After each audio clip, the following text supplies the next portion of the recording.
Good morning, नमस्कार, सत श्री अकाल। कैसे हैं आप सब? उम्मीद है अच्छे होंगे। जैसा कि आप सब जानते हैं, नित्य प्राय जब भी आते हैं कुछ नया लेकर आते हैं, कुछ विशेष लेकर आते हैं। काफ़ी समय से आपसे बातचीत नहीं हो पा रही है, माफ़ी चाहते हैं इसके लिए। लेकिन अभी विषय और मुद्दा कुछ इस प्रकार का है कि बिना आपसे बातचीत किए रहा नहीं जाता है। तो कारण ये है कि यूजीसी नेट की जून 2024 की परीक्षा आप सबने दी और परीक्षा अच्छे से दी, लेकिन कुछ भी असामाजिक तत्व कहें आप या फिर कोई अड़चन कहें, उनके कारण से परीक्षा जो है अपनी हो गई है रद्द। फाइनली ये डिसीजन आ चुका है कि रद्द हो गई है। रद्द के पीछे बहुत सारे कारण हैं। तो यहाँ पर यूजीसी के भी ऑफिशियल ट्वीट्स को देखा गया, मीडिया के ऑफिशियल ट्वीट्स को देखा गया, एनटीए की बात देखी गई है। जो सब कुल मिलाकर के बात जो है, जो परीक्षा की टेस्टिंग एजेंसी और भी है, और जो सारे हैं जो परीक्षाओं से जुड़े हुए हैं, और मीडिया वगैरह के जो ऑफिशियल ट्वीट वगैरह होते हैं, तो वो सब इसी प्रकार की तरफ इशारा कर रहे हैं कि ये परीक्षा जो है पहले से ओपन हो चुकी थी। और अगर बिल्कुल आंखों देखी माने तो जो ऑफलाइन परीक्षाएं होती है छोटे छोटे स्टेट्स में के छोटी परीक्षाएं जिनको कहते हैं आप, जो परीक्षाओं में पहले पेपर आ जाते हैं तो उससे पहले बाद में बहुत समय बाद में खोला जाता है समय पर, या फिर आंसर की जो आपको ओएमआर शीट पहले दे दी जाती है। लेकिन यहाँ पर क्या सीन है कि या तो ओएमआर शीट और पेपर एक ही साथ में 15 मिनट पहले दिया गया था। कहने का मतलब 15 मिनट दिए गए हैं, 15 मिनट में पेपर को कोई चाहे तो बोले आंसर की पहले निकाल लेना आप, आपको ओएमआर पहले निकाल लेना, उसके बाद हम पेपर खोलना। ईमानदार कितने आदमी हैं आप सब जानते हैं। तो 15 मिनट तो ये आंखों देखी बात है। पेपर में कुछ गलत प्रश्न भी थे। पेपर का एनालिसिस करते इससे पहले ये खबर थोड़ी थोड़ी फैल गई थी कि आपका पेपर जो है आउट होने वाला है। इससे कोई फ़ायदा नहीं होता एनालिसिस करने से। तो अपने को तैयारी जारी रखनी है। इससे कोई मतलब नहीं है कि पेपर आउट हो गए, तैयारी अपनी उतनी ही थी।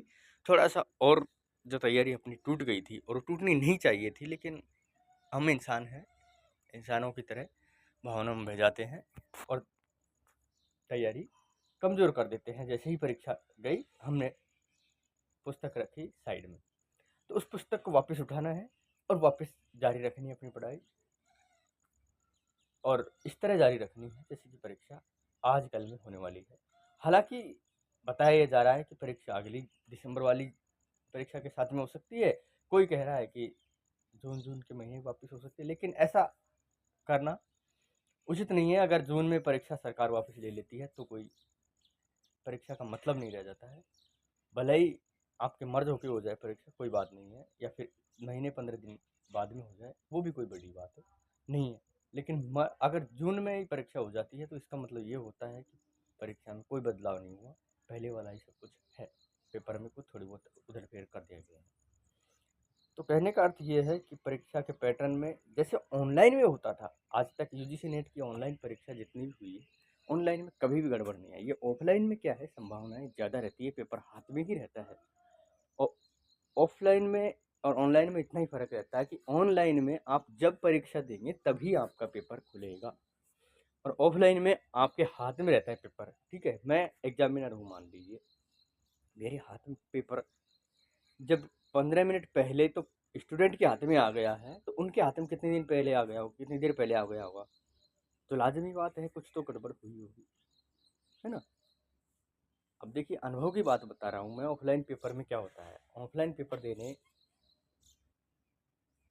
गए तो एक पेपर मैंने दिया था जो कि आरपीएससी फर्स्ट ग्रेड का पेपर था, और एक पेपर सेकंड ग्रेड का था। तो सेकंड ग्रेड के पेपर में हुआ ये था कि जैसे जैसे पेपर आ रहा था, पेपर कम पड़ गया सेंटर में। इसका मतलब क्या समझिए आप, कम पड़ गया का मतलब पेपर पहले ही चला गया कहीं। 15 मिनट पहले पेपर दिया जा रहा था, 15 मिनट पहले ही कम पड़ गया, तो पेपर का मतलब पहले ही खुल गया, और वो पेपर आउट हुआ था स्पष्टली।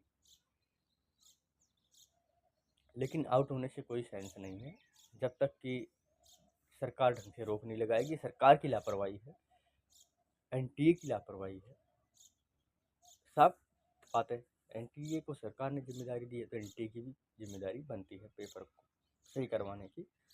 अब हमारे और आप जैसे आदमी जिनका कोई कसूर नहीं है और तैयारी कर रहे हैं, लेकिन क्या करें? क्या किया जा सकता है? तो इसके खिलाफ हमें कुछ करना होगा, प्रदर्शन करें, चाहे कुछ भी करें, लेकिन फ़िलहाल में अभी समय है हमारी तैयारी का, तो तैयारी कर लें। जब समय आएगा कि बात अपने पे आ जाएगी कि भाई ये परीक्षाओं में कुछ ज़्यादा हो रहा है, तो वो किया जाएगा। हो रहा है, प्रदर्शन भी हो रहा है। अब पहले तो नेट की परीक्षा दी है, नीट की परीक्षा दोगे। नीट के लिए पहले ही जो है मामला चल रहा था कि नीट की परीक्षा में जो है घोटाला हुआ है, लेकिन नीट को आउट नहीं किया, बताओ कारण, और नेट को आउट कर दिया तुरंत। नेट का क्या है कि साफ फंडा है, परीक्षा एक एजेंसी लेती है और परीक्षा देने वाले फिक्स हैं, परीक्षा लेने वाले फिक्स हैं, और पास होने वाले भी फिक्स हैं कि कितने आदमी पास होंगे। खुद आदमी परीक्षा देने वाला कह सकता है कि मैं पास हो जाऊंगा या नहीं होऊंगा। हाँ, लेकिन एक बात है, अब की बार 3 प्रकार से इसका रिजल्ट आने वाला था, पीएचडी और जेआरएफ और असिस्टेंट प्रोफेसर। असिस्टेंट प्रोफेसर ये माने कि आपका नेट है, और पीएचडी ये माने कि नेट है ओनली, लेकिन वो नेट आपका पीएचडी के लायक ही है। और जेआरएफ मतलब पीएचडी में पैसे लेना, मिल जाएगा जेआरएफ, जूनियर रिसर्च फेलोशिप।